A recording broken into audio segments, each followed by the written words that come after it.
Дунін Марцінкевіч вельмі добры пісьменнік, і адзін з яго самых лепшых твораў гэта яго радаводная справа. Ад жонкі ён ніякай спадчыны не атрымаў, ад сваіх бацькоў не атрымаў, але кожны дзень ён бывае ў тэатры, ездзіць на конях, то есть адкуль грошы. Каждый, кто подойдет к моей жене, я в смерть зарежу.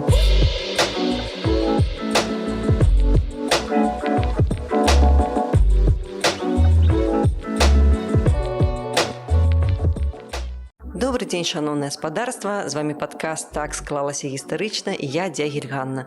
Рада вас вітаць. Сёння мы працягваем часткова генеалагічную таксама тэму, але не зусім, таму што сёння мы будзем гаварыць пра гістарычную асобу з гісторыі Беларусі і падыдзем да яе з такога трошкі генеалагічнага боку. Гэты выпуск падтрымлівае онлайн-гіпермаркет 21 век бай, і ў сярэдзіне выпуску у нас будзе сумесная рубрика «Не переключайцеся». А пакуль я нагадаю, тому што шмат хто з вас уже, напэўна, ведае, што вы можете скарыстацца промакодам Дзягіль21, каб атрымаць зніжку ад 3 до 5% на ўсе тавары каталогу онлайн-гіпермаркету, альбо можете скарыстацца кодавым словам «Фран-Дзягіль» для таго, каб атрымаць зніжку 50% на дастаўку, калі замова ад 500 рублёў. Калі ласка, карыстайцеся і слухайце нашу сумесную рубрыку. А сёння у нас у гасцях гісторык, генеолог, даследчык жыцця і творчасці Вінцэнта Дуніна Марцінкевіча Зміцер Дрозд. Вітаю! Добрый день. Рада вас вітаць сёння ў студыі. Вельмі цікавы накірунак вашай дзейнасці. Гэта не адзіны вашай даследчыцкай дзейнасці. Я хацела пачаць з такога пытання. Чаму вы зацікавіліся, як так сталася, што вы зацікавіліся менавіта Вінцэнтам Дунінам Марцінкевічам? Так сталася гістарычна, бо я, як шмат хто быў ахвярай нашай адукацыі, і скажу по праўдзе, Вінцэнт Дунін Марцінкевіч мне не вельмі цікавы, ні як асоба, ні яго творчасць. То выйшаў я з цяжкай траўмай пасля школы ў гэтым сэнсе, што беларускія пісьменнікі не цікавыя, і шмат у чым яны праігравалі таму ж Пушкіну, Лермонтаму, у каго было цікавае жыццё. Скажем так, беларускім пісьменнікам они павінны былі быць такімі забронзавелымі помнікамі, і гэта сапраўды шмат хто адчуў на сябе, што як асоба шмат хто не цікавыя. І я ўвогуле спачатку займаўся даследаваннем сваёй радаслоўнай генеалогіяй, і потым мне зацікавілась гісторыя мінскага турэмнага замка, бо я так атрымалася, убачыў, што такой цікавы будынак у цэнтры Мінску, яму няма ўвогуле ніякай інфармацыі. І ўжо нават потым, калі я ўжо пачаў даследаваць мінскі турэмны замак, я ўжо разумеў, наколькі тая інфармацыя, што была, нават не скажам у Вікіпедыі, а нават у нейкіх там даведніках, наколькі яна была недакладная, наколькі яна сама супярэчыла адзін артыкул іншаму. І я пачаў займацца гісторыяй мінскага турэмнага замка, і так атрымалася, што я адшукаў некалькі дакументаў менавіта пра Дуніна Марцінкевіча. І як усе, хто займаўся гісторыяй, закончыў гістарычны факультэт, у меня была такая думка, што цікавых тэм менавіта ўвогуле і ў гісторыі, і ў літаратуразнаўстве ўжо няма. Ўсё ўжо вядома, ўсё ўжо напісана, ўсё ўжо да нас. То есть уже папярэднікі ўсё зрабілі. І калі у меня ўжо былі на той момант кнігі сапраўды пра Дуніна Марцінкевіча, і я пачаў шукаць у іх тое, што я шукаў, і я гэтага не шукаў. Гэты факт быў невядомы, і меня гэта зацікавіла. Потым я адшукаў яшчэ адзін дакумент, і уже калі я адчуў, што я нейкую такую, не залатую ж распрацу адшукаў, бо сапраўды было вельмі шмат добрых гісторыкаў. Нават скажем так, што у Дуніна Марцінкевіча был такі імідж самага даследаванага і самага вядомага беларускага пісьменніка, бо его даследавалі шмат На жаль, конечно, даследаванне яго біяграфіі пачалося ўжо пасля яго жыцця, і такіх от прыжыццёвых он не напісаў ні адной невядомай нам там нейкай такой аўтобіяграфіі, где б ён мог распавесці сапраўды нейкія факты сваёй біяграфіі.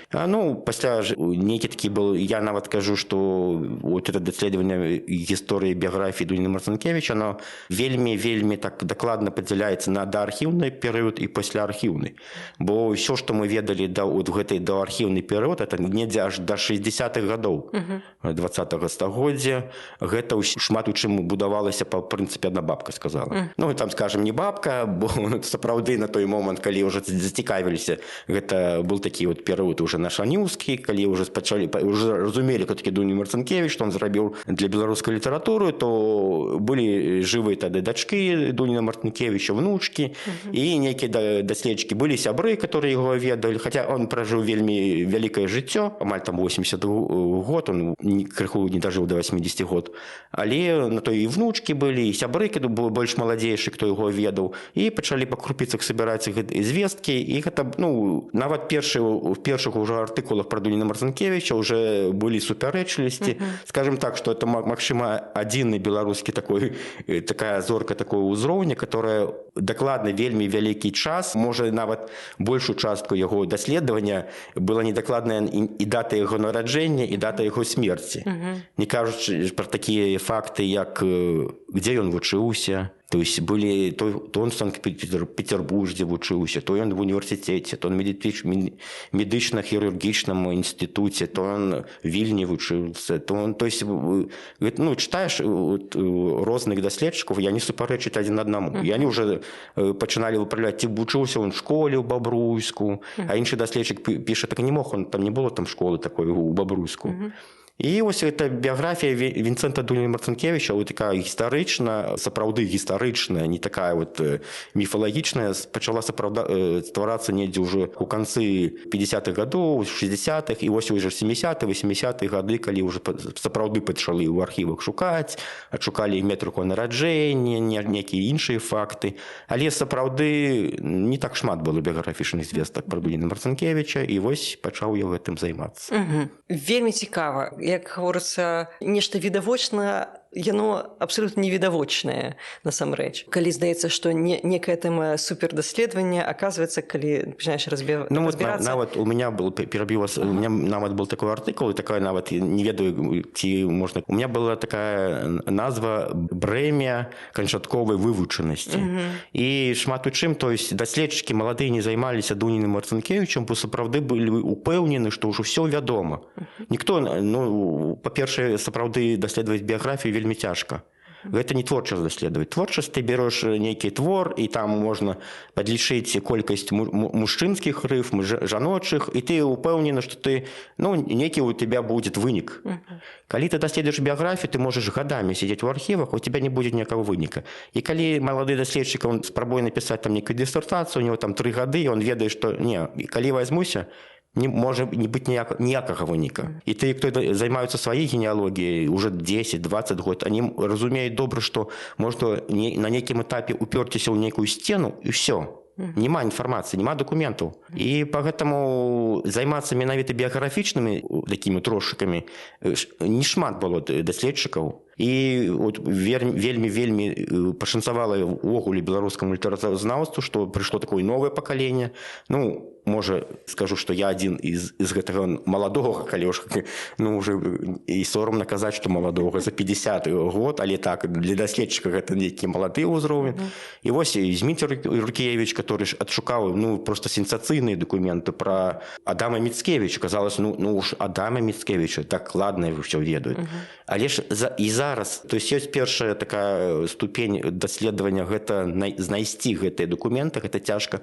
Другая ступень, гэта давесці гэтую інфармацыю да как бы сказаць, аўдыторыі. Бо калі ўжо недзе появилась нейкая памылка, то уже можна страціць шмат год, і она будзе. Тым больш, калі гэта памылка у Вікіпедыі. Пра Дуніна Марцінкевіча шмат робяць нейкіх там падкастаў, калі там не запрашаюць некага там сапраўды чалавека, который там у тэме. А калі нейкі такі блогер робіць пра Дуніна Марцінкевіча, і сапраўды часта бывае нават сорамна слухаць, бо уже 10 год існуе моя кніга, чалавек расказвае тыя ж небыліцы, якія ёсць там у Вікіпедыі. Якія вы уже абвергнулі. Ужо давно они абвергнуты уже там, і уже пасля мяне уже былі нейкія такія сапраўды добрыя, як сказаць, артыкулы, блогі, то есть уже, калі, аўтар са мной адслаў мне на рэцэнзію свой уже тэкст, і я яму просто там гэта не так, гэта не так, гэта не так. І ёсць гэтыя добрыя нейкія такія выпускі, можна паслухаць, але ўсё роўна. І я просто не ведаю, ці можна, напрыклад, пра гэта казаць. Сёння я ехаў у метро, і мне мой знаёмы збрасваюць нейкі там з Ютуба, я нават не адчыняў, просто я бачу еврейскія корні Адама Міцкевіча. Гэта ўсё уже вядома. Дзміцер Юркевіч уже шукаў гэту метрычную кніжку. І маці, і бацька. Всё, там нема нават за што прычапіцца. Але ўсё роўно гэты міф, он існуе, і он будзе існаваць. Не ведаю, бо ёсць тыя, каму гэта цікава, каму гэта патрэбна.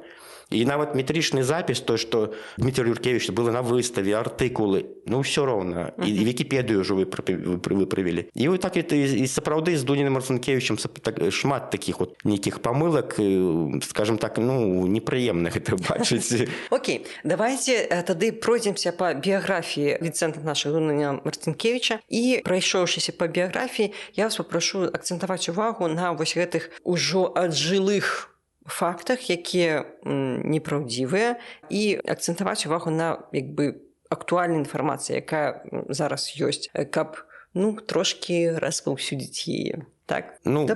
Пачнем з таго, што там нават такія даследчыкі, якія вельмі шмат працавалі па Дуніну Марцінкевічу, пісалі, што радавод Дуніна Марцінкевіча добра даследаваны. І гэта пры тым, што мы мелі ўвогуле толькі метрычны запіс о яго нараджэнні. Все астатнія дакументы мы мелі з радаводнай справы вываду дваранскага Дуніна Марцінкевіча, а зараз ужо дакладна вядома, што, я не могу сказать, 90% или 90%, но из 12 документов, которые сам Дунин Марцинкевич отправил у Герольду, 11 были фальшивками. И, фальшивки, и, скажем так, сумневными.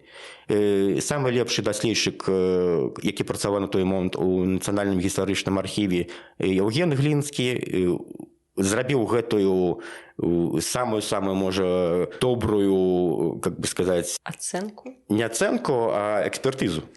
Он зрабіў гэтую экспертызу, і там няма сумневу, што гэтыя дакументы выдуманы. І гэта радавод Дуніна Марцінкевіча зроблены па прыкладу, як рабілася шмат радаводаў тады. То есть бярэцца нейкі гербоўнік, які існавалі на той момант. Скажем так, это мы кажам пра 19 стагоддзе, калі шмат каму на тэрыторыі нашай Беларусі спатрэбілася даказаць сваё дваранства. І проста бярэцца нейкі гербоўнік, і нейкае прозвішча ты шукаеш у гэтым гербоўніку. Марцінкевіч, напрыклад, і недзе калісьці дзесьці былі сапраўды Марцінкевічы. І ты бярэш гэтых Марцінкевічах, негдзе они там у 17 стагоддзі існавалі, недзе там яны былі, можа, у Валынскай губерніі, а можа, они там, недзе былі. Ніяк, не тэрытарыяльна ніяк не супадаюць. Але потым путём нейкіх падробак ты просто прысоедзініўся да гэтага радавода добрага, і ўсё, і даказаў сваё дваранства. І менавіта Дуніна Марцінкевіч зрабіў таксама. Але тое, што род самого Марцінкевіча, тое, што дакладна вядома, што няма ні аднаго документа. Я как бы тут могу сказать осторожно, я сам оставляю для себя некий такі, как бы сказать, задел, што, можа, они адшукаюцца. Але на сёння няма ні аднаго документа, то, што продкі Дуніна Марцінкевіча сапраўды былі Дунінамі. А не ўсе Марцінкевічы. Нават з першага запісу, калі Марцінкевіч нарадзіўся, бацька яго напісаны Марцінкевіч, маці яго заўжды пісалася Марцінкевіч, браты, дзядзькі, а не ўсе Марцінкевічы. Толькі калі сам Дунін Марцінкевіч ужо ў 30-х годах, он уже дарослы быў, пачаў рабіць гэты радавод, і он прыдумаў для сябе такі прыдомак Дунін. І Дунін, і ад гэтага пашла вся гэта версія пра дацкае паходжанне. То есть все гэта прыцягнута за вушы. Але ж то, што сапраўды Марцінкевічы былі дваранскага паходжання, няма ніякіх сумневаў. І бацька яго быў даволі заможны, і сапраўды і яго брат карыстаўся печаткай. Задолго до таго, як Дунін Марцінкевіч пачаў рабіць гэты вывад печаткай з гербам лебедь, гэта сапраўды было так. Але тыя дакументы, якія ён прадставіў, они амаль все ў фальшыўкі. Прычым нават яму атрымалася падрабіць нават рвізскія казкі. Казалось, што это немагчыма. І то есть гэта ж сучасны как налогавы документ. То есть адна справа падрабіць нейкую там печатку нейкага там Сігізмунда, скажем, умоўна, там Жгімонта нейкага там, а іншая справа падрабіць рвізскую казку, бо гэта налогавы документ. Па рвізскім казкам плацілі налогі, і гэта сапраўды ўжо крымінальная справа была. І вось он прадставіў рвізскую казку, якую, дакладна, там звесткі не адпавядаюць рэчаіснасці. То есть нават у гэтым дакуменце он зрабіў падробку. Я зраблю рэмарку, бо у нас быў выпуск з Еўгенам Глінскім акурат пра разбор шляхты, пра ўвесь гэты працэс падробкі дакументаў, даказання сваёй шляхетнасці. Спасылка будзе ў апісанні, калі раптам прапусцілі, паслухайце, гэта вельмі сапраўды цікава. Дэтэктыўная гісторыя. Вельмі цікава. То бок, гэта той выпадак, калі сапраўды гэта была шляхта, але дакументаў няма, але трэба было іх... Атрымліваецца, што весь родавод, который предоставил Дунін Марцінкевіч, далей свайго бацькі, і он весь не адпавядае рэчаіснасці. Гэта просто фантастыка. Фантазія, якая, існувала. Я кажу, што Дунін Марцінкевіч вельмі добры пісьменнік, і адзін з яго самых лепшых твораў гэта его родаводная справа. Бо гэта сапраўды фантастыка на ўзроўні, калі там уладар Тарцёнкаў, які там складаюць нейкія там родаводы на там 1000 пакаленняў. І вось родаводная справа Дуніна Марцінкевіча гэта такі ж літаратурна-містычны твор. А сапраўдныя яго роду вядома толькі бацькі і ўсё, далей невядома. Вельмі цяжка, бо сразу скажу, што пра маці невядома нічога. Вядома яе дзявочае прозвішча нядзвецкае, больш нічога. Адкуль яна была, ні бацькі мы не ведаем. Але калі мы пра чалавека не ведаем паловаю, мы не ведаем адкуль маці, то мы, лічыце, не ведаем амаль нічога. То есть нават такія, здавалася б, нейкія такія біяграфічныя звесткі, але яны вельмі уплываюць нават на літаратуразнаўчыя звесткі. Бо нейкія даследчыца у нас ёсць, она даказвае, што пінская шляхта не напісана Дунім Марцінкевічам. І асноўны яе аргумент, што быццам бы Дунін Марцінкевіч не ведаў гэтага пінскага дыялекту. А калі мы не ведаем, адкуда яго маці, то есть што мы можам сцвярджаць? Она могла быць з гэтага пінску, бо сапраўды там сям'я Дуніна Марцінкевіч была звязана з пінскам. І то есть калі мы не ведаем некіх такіх біяграфічных звестак дакладна, мы можам тут крыху, так само як сам Дунін Марцінкевіч, зрабіць гэтыя фальшыўкі, і мы не ведаем пра бацьку нічога. Няма яго метрычнага запісу. Нават вельмі гэта дзіўна, бо калі Дунін Марцінкевіч ствараў свой радавод, он павінен быў прадставіць гэту радаводную некую сваёй бацькі, дзядзькі, але так атрымалася, што там няма гэтых звестак. То есть няма метрычных менавіта выпісак. Там ёсць нейкія ускосныя, што недзе он там быў, і далей все, пашла уже міфалогія. Так, паходжанне насамрэч невядомае. Невядома, адкуль узялася гэтая прыстаўка Дунін. Год нараджэння вядомы? Большую частку, как бы я уже сказал, что был невядомы. Лічылася, што он нарадзіўся ў 1807 годзе, а он нарадзіўся ў 8. І нават з гэтымі святкавалі юбілеі яго вельмі там у 77 годзе, здаецца. Пакуль не было чуканы сапраўдны метрычны запіс, ён захаваўся. Ну, вот, цікава, што вот эти даследчыкі, которые там 50 год нешта пашукалі пра Дуніна Марцінкевіча, они не пашлі ў той же архіў і просто не зрабілі гэту даведкі, бо ну, людзі ж і сапраўды ў той час хадзілі ў архіў, нейкія свае даведкі шукалі, і гэта было, ну, магчыма зрабіць, ну, лёгка. То есть гэта нават не одна метрычная кніга. Цяжка, калі метрычных кніг не захавалася, а метрычная кніжка вот этого бабруйскага касцёла, они захавалася нават в 2 копіях. І Дунін Марцінкевич, он дважды был крышчоны, бо была такая традыцыя, калі дзіцё слабае, то можна было яго толькі вадой крысціць. І калі ўжо былі сумневы, ці будзе жыць, то не трацілі на гэты час. Але Дунін Марцінкевич выжыў, і яго крысцілі ўжо летам другі раз. Нарадзіўся он уже па сённяшнім как бы летаізлічэнні, он нарадзіўся у лютым, а летом уже было другі хрост, і далі ему другое імя Вінцэнт Якуб. Это дакладна ў метрычным запісе напісана, і там у метрычнай запісе напісана, што его бацька Ян Марцінкевич і маці з Нядведскіх Марцыяна. То бок спачатку яго хрысцілі як Вінцэнта, а потым дадалі уже дадалі імя Якуб, ну не зразумела чаму, ну гэта не так важна, бо сапраўды сам ён ніколі не карыстаўся гэтым другім сваім імём. То есть, ну это такая была традыцыя, было такое імя і было. Дзякуй. Добра, што мы ведаем пра раннія гады жыцця Вінцэнта? Дакладна мы ведаем, што он нарадзіўся ў Панюшкавічах, але доўгі час лічылася, што Панюшкавічы это вельмі блізка ад Бабруйска. Это што бацька яго был быццам бы там арендатарам. Гэты факт кожны мог інтэрпрэтаваць на свой, как бы, на сваю карысць, бо адні даследчыкі ў савецкі час пісалі, што ён быў арендатарам, а арендатары гэта еще горш за гаспадароў, бо арендатар гэта той, хто ўсё выжывае, усе сокі. То есть он уже заплаціў грошы за 5 год, там, напрыклад, наперад, і он уже все сокі вып'е. То есть вот это бацька Марцінкевіча. Потым уже пісалі, што он быў бедным арендатарам, і маляваўся такі вобраз бацькі Дуніна Марцінкевіча, які з сахой, ідзе па полю, і там цяжка дабывае свой хлеб. Але гэта таксама, гэта міфалогія, гэта не так.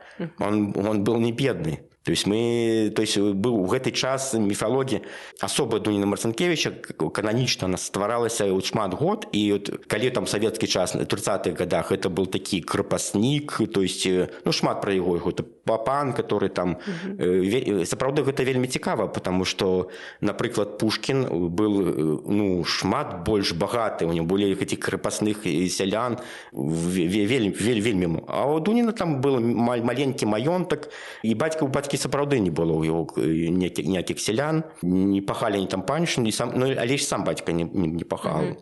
Он арендаваў вельмі багатыя маёнткі у Радзівілаў, там толькі 2 маёнткі, которые арендавал у бацька, але это был яшчэ конец 18 стагоддзя. Он арендавал эти маёнткі, здаецца, как я памятаю, на 30 000 злотых на той момант.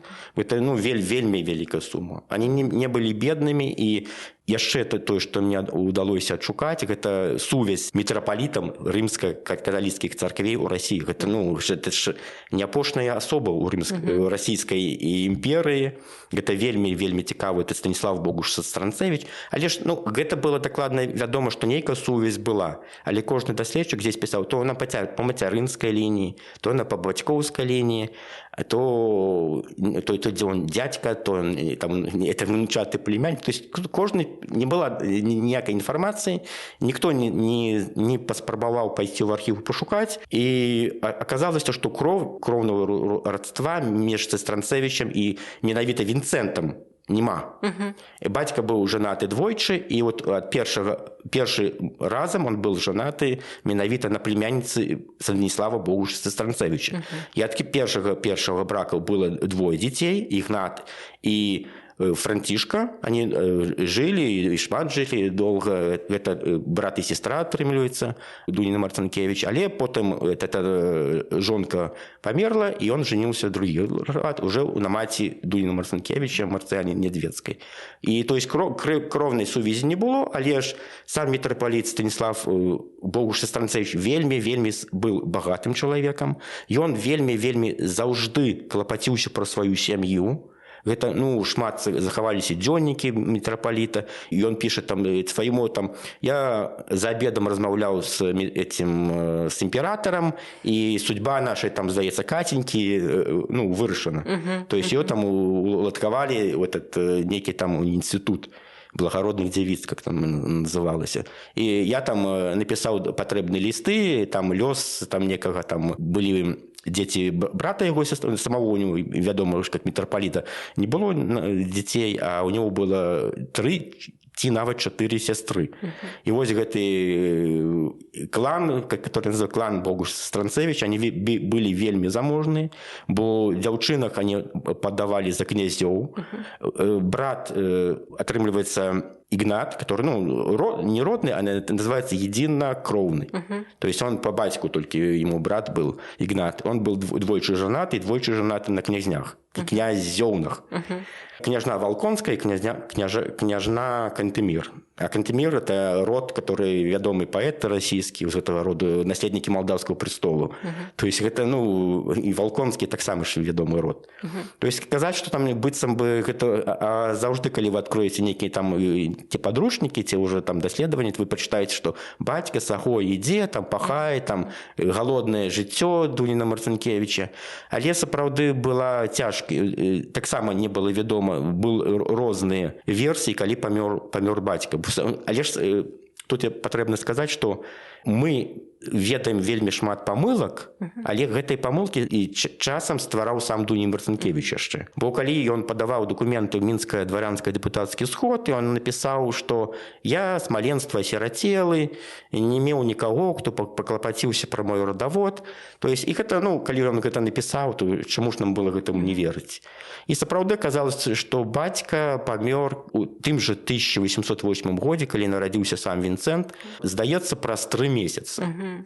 І, безумоўна, і весь гэты матэрыяльны ўзровень сям'і адразу ж упал.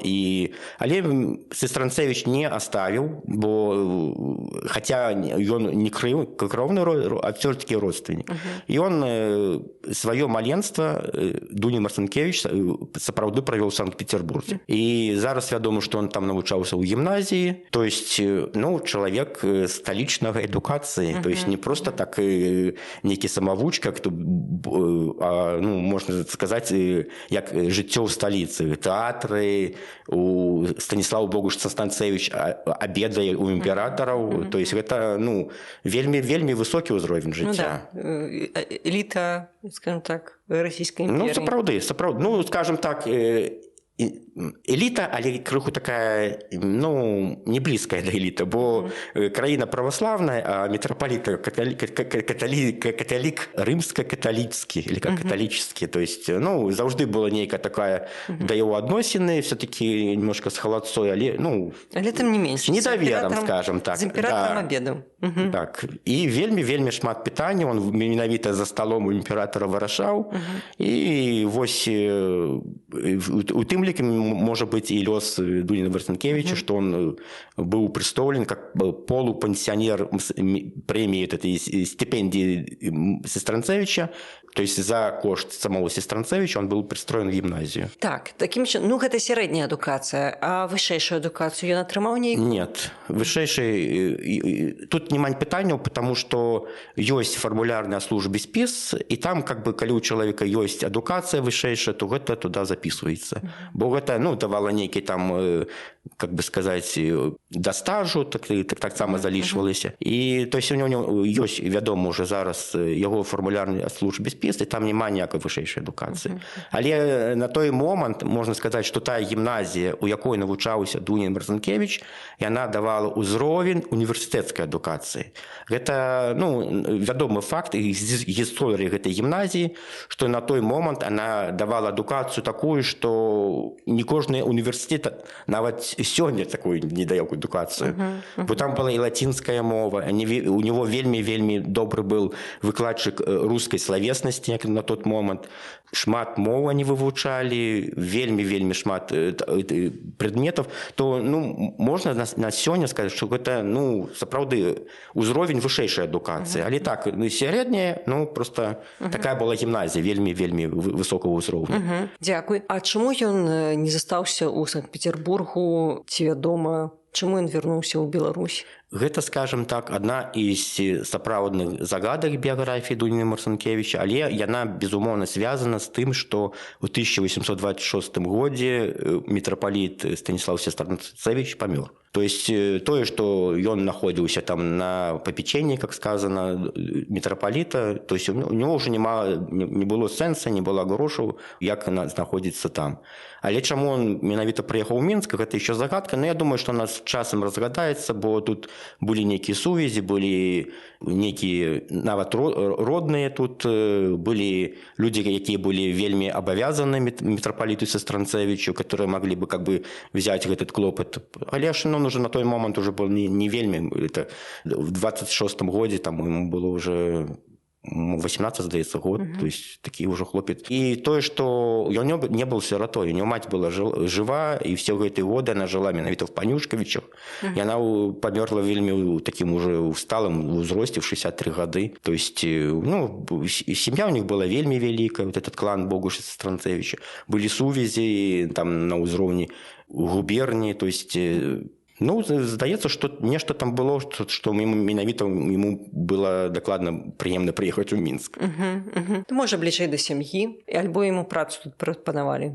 Так, он прыехаў тут уже, магчыма, нейкі час. Скажем так, яго службовая эта біяграфія, она добра вядома, потому что там ёсць службовая этот спіс о службе, то есть, там по годам все распісана, там, зразумела. Нейкі час он працаваў менавіта консистория римско-католицкая, то я думаю, что по какой-то некой протекции там можа. Але пасля таго, як ён купіў себе люцинку, ён уже больше не працаваў, і здаецца, што у него был больш цікавы занятак, чым працаваць там недзе на службе, бо засталіся вельмі добрыя такія успаміны пра яго, што Марцінкевіч беднага паходжання, ад жонкі ён ніякай спадчыны не атрымаў, ад сваіх бацькоў не атрымаў, але кожны дзень ён бывае ў тэатры, ездзіць на конях, то есть адкуль грошы, то есть уже тады было гэта пытанне, адкуль у него грошы. Дзякуй. Гэта сумесная рубрыка, якую мы робім разам з онлайн-гіпермаркетам 21 век БА, дзе я вам расказваю розныя цікавосткі.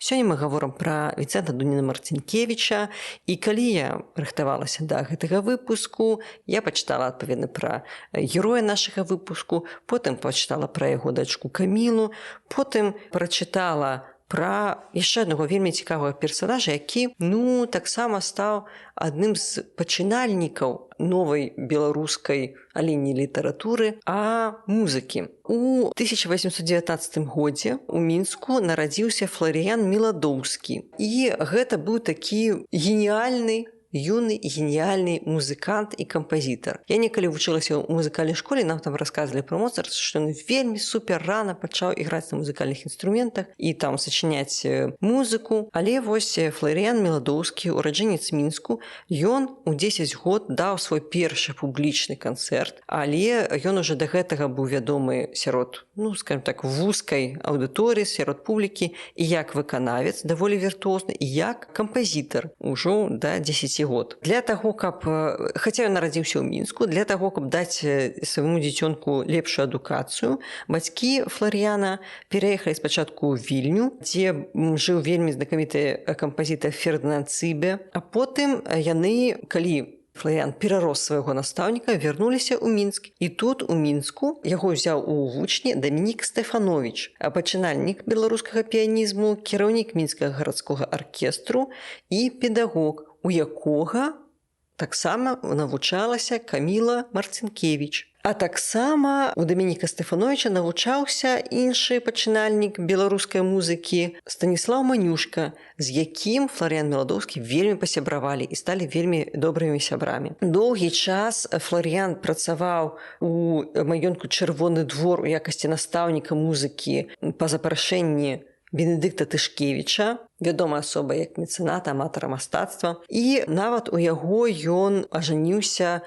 на настаўніцы французскай мовы. Праз што, напэўна, ён па выніку з'ехаў спачатку навучацца ў Берлін, а потым з'ехаў у Францыю, дзе доўгі час таксама даваў канцэрты і ўрокі, і дзе па выніку памёр. Такім чынам, калі вы вывучаеце адну асобу, непазбежна знаходзіцца яшчэ больш цікавая асоба, за яе яшчэ больш цікавая асоба, яшчэ больш цікавая асоба. І, канешне, у такія моманты хочацца, каб в такія асобы былі больш і больш вядомыя. А калі вы раптам захапляецеся музыкай не толькі як прафесіянал, але на аматарскім узроўні, канешне, звяртайцеся, вы ўжо ведаеце куды, у онлайн-гіпермаркет 21 век бай, дзе ёсць таксама музычныя інструменты на любы густ і на любое ваше захапленне. Карыстайцеся кодавым словам, прамакодам і праводзьце цікава час. Такім чынам, Віцэнт Дунін Марцінкевіч жыў сваё лепшае жыццё, і чым жа ён займаўся вось у гэтым сваім вольным ад працы жыцці? Ну, скажем так, што знайшоў вельмі цікавы занятак. Гэта падробка дакументаў, і менавіта падробка дакументаў для гэтых дварянскіх вывадаў. Ну, тут, калі ўжо Глінскі распавядаў, то я таксама зраблю спасылку на Глінсках, бо лепш, чым ён, ніхто не распавядзе, але просто у двух словах. Усім, хто хацеў называцца дваранамі, шляхтай, ім трэба было адшукаць свае паперы. І спачатку гэта было больш проста, то есть нават дастаткова было того, што там некалькі там суседзяў сказалі, ён шляхціч, то есть можна нават было на такім на даверу выехаць. І, безумоўна, усе тады адзін аднаго запісалі ў шляхту, але з часам, пасля 30-го года, пасля 60-го года, все гэта становілася все цяжэй і цяжэй. І вось Дунін Марцінкевіч, але ж ён был не адзіны, гэта тут нават такое ёсць уже уживается как определение синдикат подробок.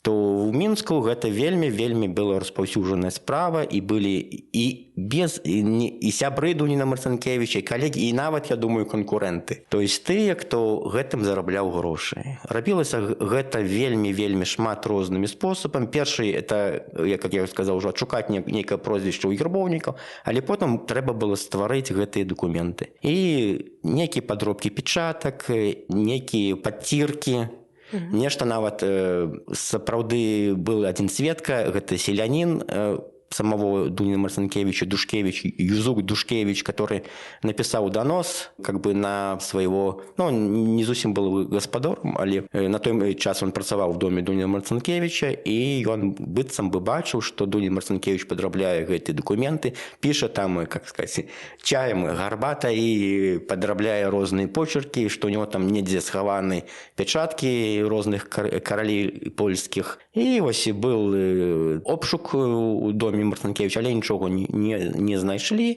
ну, толькі нейкія паперы, і можна сказаць, што вельмі вялікі кавалак свайго жыцця.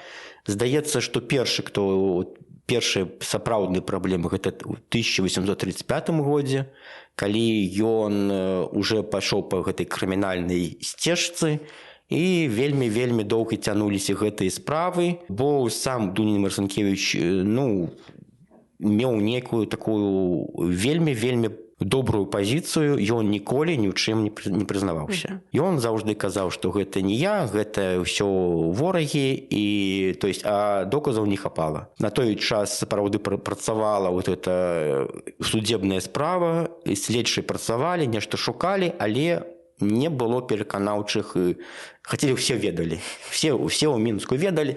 Нават ёсць такі цікавы ўспамін, нейкі там паліцейскі чыноўнік заязджае ў Мінск, уже людзі стаяць у чарзе там за этим, нават адзін нейкі так падходзіць да яго, ты, барын, можа, ведаеш, где тут той жыве, хто ў дваране выводзіць. То есть все добра ведалі кошты, как все гэта зрабіць. Ну, доказы, не хапала доказаў. І гэта менавіта пад гэтым абвінавачваннем Дуня Марцінкевіч жыў амаль 20 год. То есть гэта пачалося ў 35-м годзе, але там сапраўды былі праблемы, і ён праходзіў як сведка ўжо раней. То есть у справе ў адной падробкі дакументу он праходзіў яшчэ раней. А уже у 35-го пачалася крымінальная справа. Цікава она пачалася, гэта крымінальная справа. Не хапае часу, крыху добавлю хуткасць, што ў Мінску одна добрая жанчына напісала данос, што на ее жыхар снимае кватэру, і ён прынёс з сабой вялікі куфар, і ў куфары там она ж залезла, паглядзела старыя дакументы. Весь куфар стары забіты гэтымі старымі паперамі. І вось паліцэйскія зрабілі налёт на гэты дом, але сам нехта ў папярэдзіў, он збег.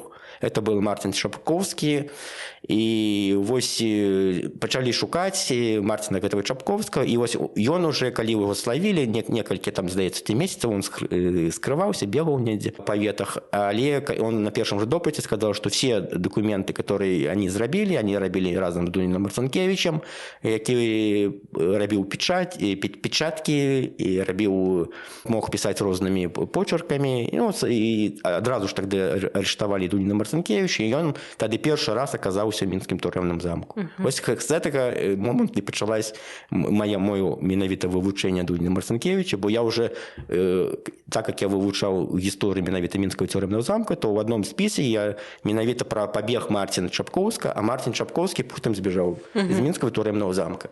Гэта был такі цікавы пабег, што нават на той момант адразу ж па гарачых слядах правадзілі расследаванне, но так і не зразумелі, як он гэта зрабіў. Ого. Ничего То есть он сбег, было две версии, что он перелез на крышу, не спрыгнул. Была версия, что он переоделся в одежду ахоўніка, вышел, но так и не зразумели. И цікава, что дальнейший лёс гэтага человека ўвогуле невядомы. То есть, можа, недзе он выплыў, але с его талантами, магчыма, он выплыў зусім іншымі документами, и мы нават, магчыма, ніколі не даведамся, хто гэты чалавек. То есть, уже у іншым жыцці. Можа, і гэта імя было не яго. Не, гэта магчыма было яго імя, але вось пасля гэта ўжо арыштавалі Дуніна Марцінкевіча, але вельмі доўга, здаецца, тыдзень толькі правёў пад арыштам менавіта ў турэмным замку, бо тады была магчымасць перайсці пад хатні арышт на гаўпвахце, больш лёгкіх сидзелі ўмовах, і ён потым выйшаў і зацягнуў за гэтае расследаванне.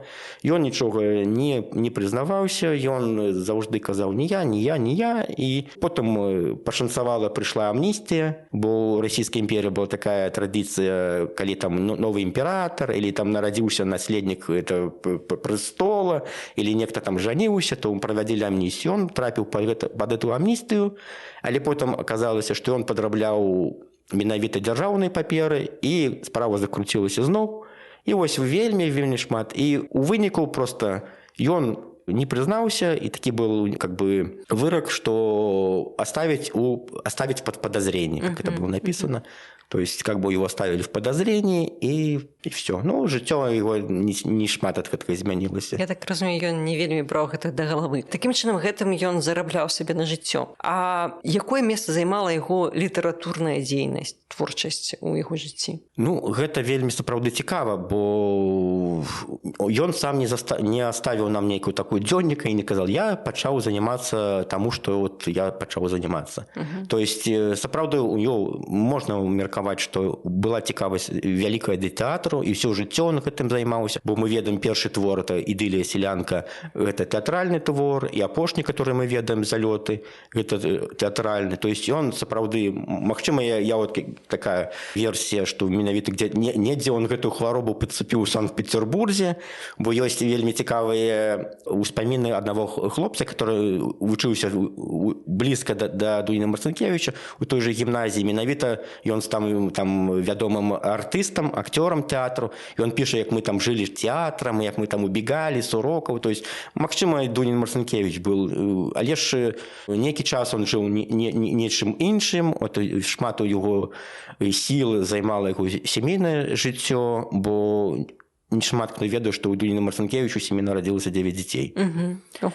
9. І, то есть, гэта вельмі цікавая гісторыя, як ён пахіціў сваю жонку, і як напісала маці таксама на імя губернатара, непаўналетнюю. Але як потым аказалася, што тут няма сумневу, што это был сапраўдны документ. Дунін Марцінкевіч шукаў запісу метрычнай кніжкі, і на той момант Юзефе Барановскай уже было 16 год. І то есть она уже могла сама прымаць гэтае рашэнне, не абавязкова, чтобы гэта был нейкі дазвол родителей, бацькоў. То есть они не дазволілі, і один из таких первых творов, которых мы ведаем, Дуніна Марцінкевіча, это, как я памятаю, здаецца, 1832 год, и он пишет, что эту некую заяву, уже тлумачит эту ситуацию, что мы побачили один одного, мы покахали, там, и мы, але бацькі разбили нам сердце, там, то, что они не дозволили, и мы вот вырашили, то есть он домовился с неким там сябрами, и домовился с Юзефой, и яны сустрэліся ў Мінску, она быццам ходила тут так само здесь вучылася, и после этой своей некой пансиона они сустрэліся на площади, сели на коней, там были сведки, которые, трэба, чтобы были сведки, и поехали ў Сеніцу, тут под Минском, и в уніацкай царкве яны заключили брак. То есть они венчаліся першы раз у уніацкай царкве ў Сеніцы, але потым, калі пачалася эта справа, то бацькі вельмі сапсавалі ім настрой. То есть маці прыйшла уже ў тую кватэру, куды Дунін Марцінкевіч у першую сваю брачную ноч прывёз сваю маладую жонку, устроила там скандал. Нават ёсць такі ўспамін, што она кажа, што Дунін Марцінкевіч з бритвочкой бросался, кричал: каждый, кто подойдет к моей жене, на русском языке, каждый, кто подойдет к моей жене, я в смерть зарежу.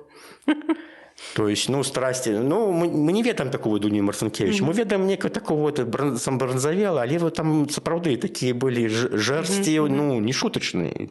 Он вельмі эмоциональным был человеком. Вось саму Юзефу заключили в монастырь здесь в Минску, а он пачаў писать паперы, доказывать свою правоту, и у него все-таки были некие сувязі здесь, и дозволили им яшчэ раз уже по законе обвенчаться, и они тут уже венчались, и уже сапраўдным браком. И вось с гэтага моманту пачалася жыццё, и гэта маладая жанчына не дожила до свайго 40-годдзя, першая жонка.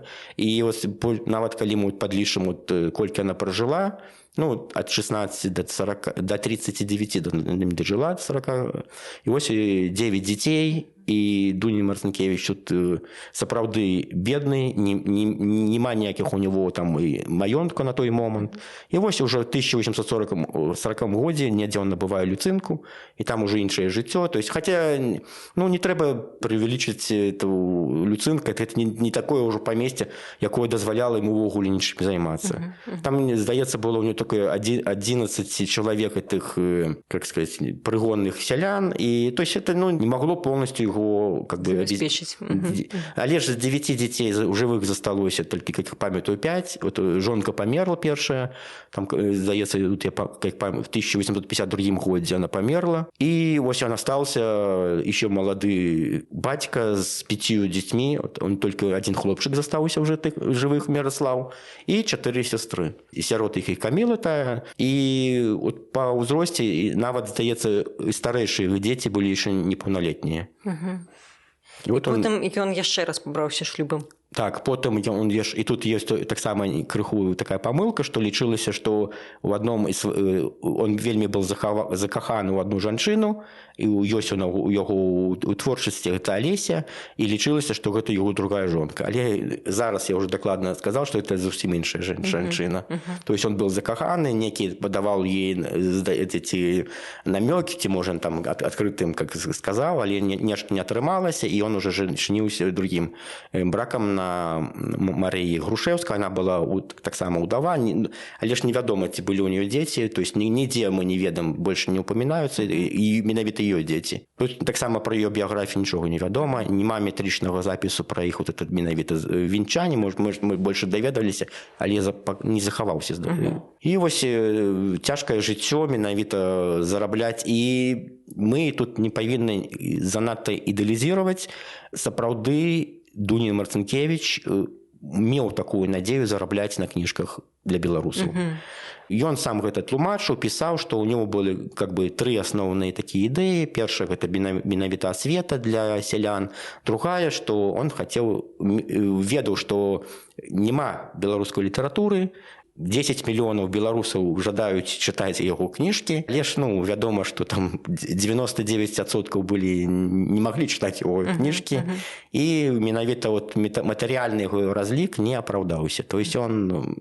Але самы такі актыўны перыяд яго творчасці, это менавіта, не ведаю, чаму так супала, гэта менавіта пасля смерці Юзефы, 55, 56, 57 год, у него просто там, у него эти 5 книжек он выдае, нават 2 книжки он выдае в 1 год, он піша, вершаў он пісаў не шмат, а вот менавіта такія аповесці рыфмаваныя, его кніжкі выходили заўжды, это его было такое задумка менавіта, што былі вершы на польскай, на беларускай мове. І толькі, здаецца, вот этот пераклад Адама Міцкевіча толькі на беларускай мове, і апошняя кніжка ўжо выйшла на польскай такой мове. Дзякуй вялікі, вельмі цікава. А як скончыў сваё жыццё Дунін Марцінкевіч? Вось у якім статусе, у якім месцы, чым он займаўся, хаця ён пражыў дастаткова вялікае жыццё? Можем дакладна сказаць, што пасля вот этих событий 60-х гадоў ён уже не выязджаў амаль за межы Люцынкі, он находзіўся под наглядам паліцэйскім, і он спрабаваў вызваліцца, пісаў, што у меня ёсць справы, у меня нават там нейкае трэба там тэстамент, што там у Амерыцу нават там ехаць, то есть шмат пісаў, але не атрымалася у него избавиться от этого догляду. І, здаецца, больше з Люцынкі, можа, он в Мінск выязджаў, але такой больш пра нейкія такія замежныя яго вандраванні нічога не вядома. Але да апошняга ён спрабаваў пісаць, да апошняга ён спрабаваў надрукаваць свае творы, уже не как кніжкі, бо уже не было надзеі, а ось он адправляў Віленскі вестник, вот этот Халімона Коронацыі, і писал редактор, что вот, на русском языке он писал, что вот я потратил жизнь до просвещения белорусских крестьян, эта деятельность приносила крестьянам пользу, то есть он все жыццё он был к этому идее эдукации до самых опошних своих дзён. То есть это уже год амаль перед смертью он писал, конец 70-х он отправлял в Віленскі вестник, але не взяли эту Халімона Коронацыі до друку, нешта он писал, некие были там сведкі, што ў него цэлы куфар был твораў, але тут дакладна невядома, ці былі гэтыя творы на беларускай мове, то есть мы можем только меркаваць. Але сапраўды вот эти засталіся творы, і нейкія вот эти залёты, которые не надрукаваны, пінская шляхта, то, што захавалася, дзякуючы таму, што тая ж Каміла потым, уже калі бацька памёр, спрабавала нешта прадаць з гэтых рукапісаў, і нават нешта удалося перапісаць там людям, которые как бы зацікавіліся гэтымі рукапісамі, то есть і пінская шляхта тым ліку, так і нешта яшчэ там было таким, захавалось таким цудам амаль, сапраўды цуду. Памёр он у Люцынкі в 1884 годзе, як я памятаю, уже вельмі-вельмі сталым узросце, Але да апошняга нешта не спрабавалі все-таки рабіць з адукацыяй, бо там уже не Камілу выслалі ў Пермскі край, і яна уже вярнулася, уже жыла ў Вільні, але в Люцэнкі жылі дачкі, і нейкія школы не адчынялі, але захавалася такое успамін Ядвігіна Ша, такі пісьменнік беларускі, і ён пісаў, што ў гэтай школе вучылі нас не на беларускай мове, то есть ні твораў Дуніна Марцінкевіча мы не ведалі, все было на польскай, на рускай, на немецкай, на французскай, беларускай мовы, і сам Дунін Марцінкевіч не размаўляў на беларускай мове, то есть толькі некалі, калі там пад'язджалі суседзі, нейкія слаўцом кідаўся такім беларускім дзеля жарту. То есть, вось такія апошнія годы Дунін Марцінкевіч правёў. Але доўга потым Люцэнка засталася дачкам, і потым унукам, і вот эта сувязь захавалася амаль до 1940-х гадоў, калі уже там савецкая ўлада там уже закрепілася у заходняй Беларусі, і уже я бачу пытанне там пра ці ёсць нашчадкі Дуніна Марцінкевіча, ёсць. То есть это по лініі Камілы было тоже таксама шмат дзяцей. Она там у Пермскім краі вельмі добра выйшла замуж, таксама не памятаю, 5 ці больше у дзяцей ее было, і вот па гэтых лініях тут захаваліся людзі, которые ведаюць нават пра Дуніна Марцінкевіча, нават прыязджалі ў Мінск на нейкія канферэнцыі. То есть, так не скажу, што они вельмі цікавяцца сваім такім вялікім продкам, но былі такія, што былі ў Мінску, іх запрашалі. Вось мы плавна перайшлі да пытанняў нашых падпісчыкаў, якія засталіся. На пытанне юзера Карбас 1911 з Інстаграм мы ўжо адказалі пра нашчадкаў, яны ёсць. Скажем так, я просто добавлю, што мне пашанцавала знайсці, магчыма, яшчэ одну лінію. Гэта лінія Мірослава. Бо у Дуніна Марцінкевіча быў адзін сын, і, ведаеце, на той час гэта вельмі важна мець мальчика, каб прозвішча засталося. Был адзін сын Мірослав, ён дакладна навучаўся ў Варшаве музыкальнаму інстытуце, потым он працаваў выкладчыкам музыкі зараз на тэрыторыі Літвы, і у яго была дачка. І потым уже дачка, і это прозвішча змянілася 3 разы.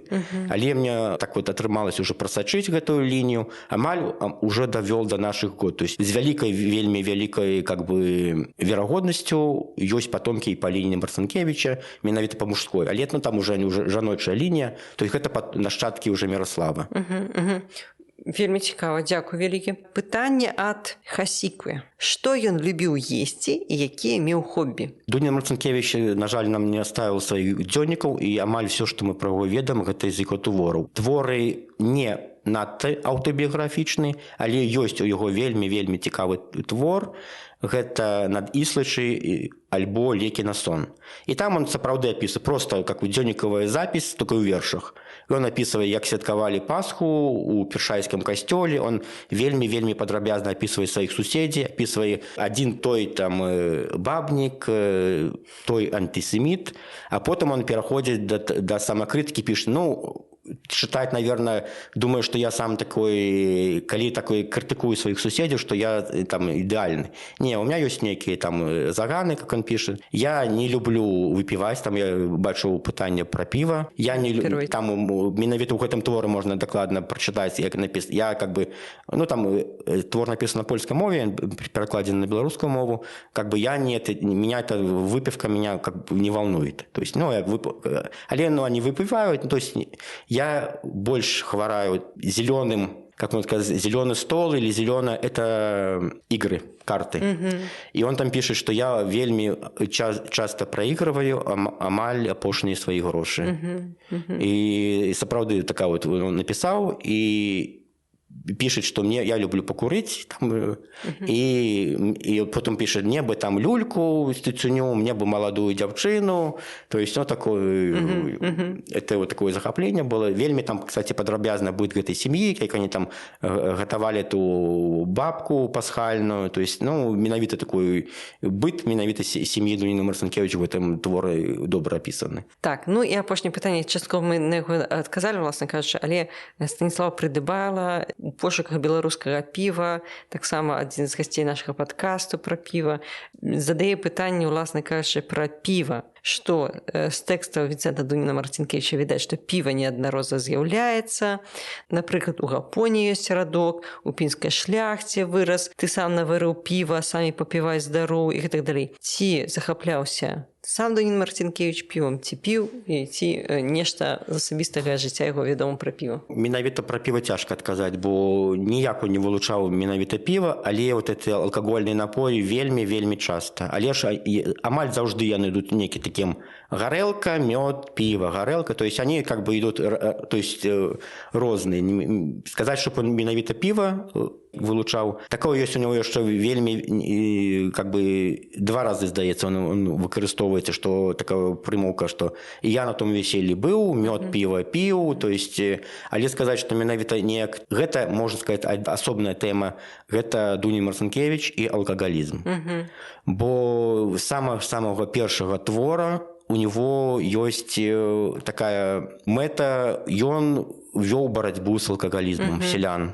І ёсць у него это першы, самай селянкі ўжо ёсць, першая сцэна начинаецца ў карчме, і там гэты той персонаж, якого ён сам іграў на сцэне, гэта Наум Прыгаворка і селянін Ціт, і они там добра напіліся ў карчме, і нам нават у вачах ужо падвоілась там нешта ў него, і ён вельмі часта то карчма на згубу людскую, то есть гэта ён сапраўды видзеў гэту праблему у селян, што і вельмі у него есть такія творы, это былі Халімон, карнацыя першая, это называется «Злая жонка», і там жанчына, которая вельмі, скажем так, низкага, довела до того, что ее сгорели дети. То есть он постоянно про это писал, про ту шкоду, которую приносит людям алкоголизм. Он, то есть, так что тут пиво тяжко подтянуть, но так, и сапраўды ён сам піў, і пілі, амаль усе его герои пили, то есть и там и Халімона каранацыя не ў карчме, там и Гапона не ў карчме, то есть все яго, амаль все творы, яны пачынаюцца ці... Але сам ён ўсё ж такі не вельмі паважаў алкаголь. Ну, то бок ён... Ну, можа, он выпіваў, ну, заўжды мы можам это разумець, што некі такі, ну, меў... Скажем так, наўрад ці ён быў трэзвеннікам, але... Гэта было, я думаю, немагчыма. Ён заўжды гэта піша, што я піў, і п'юць героі, але менавіта вот это п'янства, алкагалізм, ён бачыў гэта для беларускіх селянак, гэта было вельмі цяжкім такім.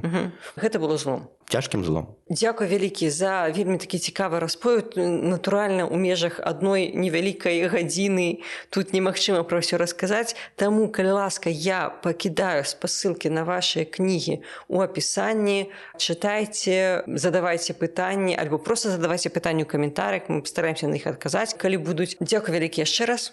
Калі ласка. Я жадаю вам знайсці яшчэ больш цікавых дакументаў і раскрыць яшчэ больш фактаў біяграфіі не толькі Вінцэнта Дуніна Марцінкевіча, але і іншых асобаў нашай гісторыі, аплённых пошукаў. Я шчыра ўдзячная ўсім, хто паслухаў гэты выпуск, шчыра ўдзячная падпісчыкам у сацыяльных сетках, спонсарам на платформе Patreon і Buy Me Coffee. І да новых сустрэч. Пакуль.